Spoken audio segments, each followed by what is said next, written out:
ভাইরে, আপনারা এই মাদার প্লাস্টিক বাইম মাছটাকে চিনতে পেরেছেন? হুলুলুলু থেকে আগত এই বিরল প্রজাতির অদ্ভুত প্রাণীটার নাম মুমিন মেহেদি, যে কিনা শেখ হাসিনার পা থেকে মাথা পর্যন্ত চাটতে চাটতে ছাল চামড়া তুলে ফেলছে। জনি সিন্স পুরো ক্যারিয়ারে এত পরিমাণ চাটে নাই যে পরিমাণ এই বান্দা শেখ হাসিনাকে চাটছে। এক ভিডিওতে দেখলাম এই এলিয়েনটা বলতেছে, নাহিদের চেহারা খুব অদ্ভুত, দেখলেই ভয় লাগে। হাসনাতের চেহারা আরো ভয়ঙ্কর, 3 চোখওয়ালা মানুষ, কপালের মাঝখানে আরেকটা চোখ। সার্জিসকে দেখলেও ভয় লাগে, গা শিউরে ওঠে। জামায়াতের আমিরকে দেখলে মনে হয় শয়তানের আব্বা। এরা মানুষ না, এরা হলো রাক্ষস কক্ষসের বাচ্চা। এই এলিয়েনের চোখে সব থেকে সুন্দর মানুষ হলো ফারজানা শান্তা।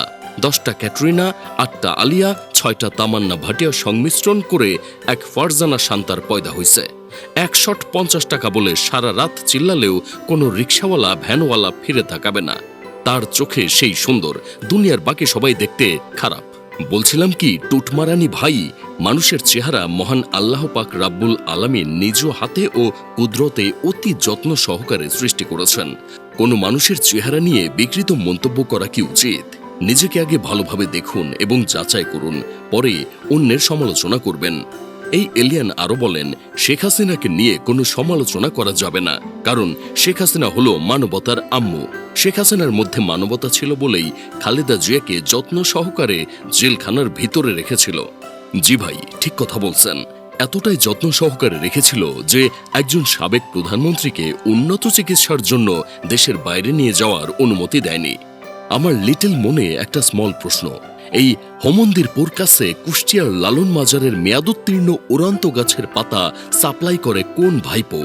না মানে মেয়াদোত্তীর্ণ জিনিস না খাইলে কেউ এমন চুল মার্কা কথা বলতে পারে না। এই মাদার প্লাস্টিক বাইম্মাস বলে, নাহিদ, হাসনাত, সার্জিস ওরা নাকি রাতে ঘুমাতে পারে না, কারণ রাতে ওরা ঘুমালেই নাকি দুঃস্বপ্নে শেখ হাসিনা আসে।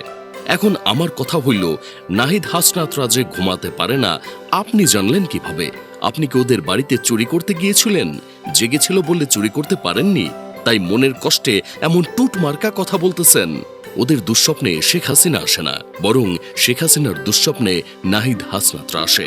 মানবতার আম্মু জাতীয় আপা শেখ হাসিনাকে ফোন দিলেই সত্যিটা জানতে পারবেন। এই বিরল প্রজাতির অদ্ভুত প্রাণীটা আরো বলেছে, শেখ হাসিনা নাকি ডিসেম্বরে না আগস্ট মাসেই বাংলাদেশে আসবে। দেশে এসেই ক্ষমতা হাতে নিয়ে বাংলার মানুষদের মুক্ত করবে। জি ভাই, আমরাও দেখতে চাই শেখ হাসিনা দেশে আসুক। কতদিন আর প্রেমিকের বাসর রাত কাটাবে? এই বয়সেও আর কত সিলিং ফ্যানের দিকে তাকিয়ে থাকবে? শেখ হাসিনা দেশে আসুক। আমরাও দেখতে চাই বাংলার মানুষ তার হাতে ক্ষমতা তুলে দেয়, নাকি বাঁশবাগানের সবচেয়ে মোটা আইক্যাওয়ালা বাঁশটা তেল ভ্যাজলিন বাদেই জায়গা মতো দিয়ে দেয়।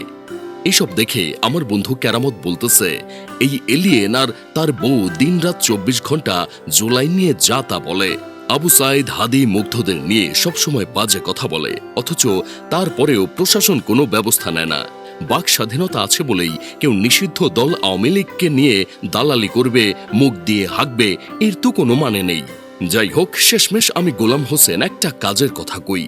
সরকারের প্রতি আকুল আবেদন থাকবে, এই বিরল প্রজাতির প্রাণীগুলোকে অতি দ্রুত মিরপুর চিড়িয়াখানায় রাখা হোক। আইন যদি কোনো ব্যবস্থা না করে, তাহলে জেনজিরা আইন নিজের হাতে তুলে নেবে, পরে দোষ দিয়ে লাভ নেই।